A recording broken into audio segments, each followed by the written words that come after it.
Now, if you keep up with what's happening in the world of wine, you'll no doubt have heard of natural wines. Natural wines are a kind of new class of wine that has emerged really only in the last decade or so.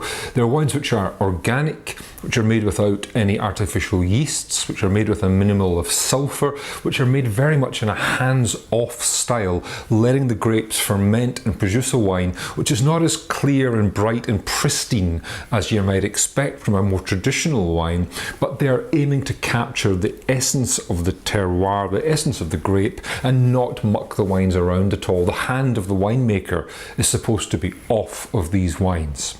My example this week comes from Austria. It's a Grüner Veltliner from a winemaker called Michael Gindl, and this is the Buteo 12 Grüner Veltliner 2013 vintage. And it's for sale in the Good Spirits Company, based in Glasgow but trading online for £24 per bottle. It's expensive, but it's a very rarefied wine. In fact, I couldn't find a single other stockist in the UK using Wine Searcher, and it's not even listed on the Good Spirits website, but I'll put their web address up just now and their phone number, and if you want to get in contact with them to buy this wine, you can. So I don't know if you can make the wine out. You probably can. It is cloudy, positively cloudy yellow. It's not clear. It hasn't been clarified and fined, leaving the kind of natural character in there. It has been aged on the lees, on the yeast, and on the skins of the grapes. It spent 12 months in large acacia wood barrels, and so you see it's a very different recipe from the standard winemaking. The Grüner Veltliner grape on the nose. Well, it's really interesting.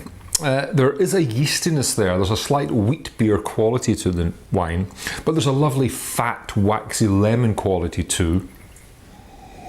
Some of that pepperiness of the Grüner Veltliner comes through as well, a little bit of white pepper in there, but a kind of intriguing nose, all sorts of straw-like and hay-like aromas too, not overtly fruity, but interesting. And on the palate, well, you know, the first time you taste these wines, it's a bit of a shock to the system because they are not like any other more traditional wines that you would taste. This does not have a burst of fruit, but it has an intensity. There's a mineral and lemon intensity to the wine, running like a spine through the core, and everything else is draped very kind of close and carefully around that spine to give a wine which has mouthfeel and richness, but it has a real precision and directness too. Actually, I grew to really like this wine the more I tasted it.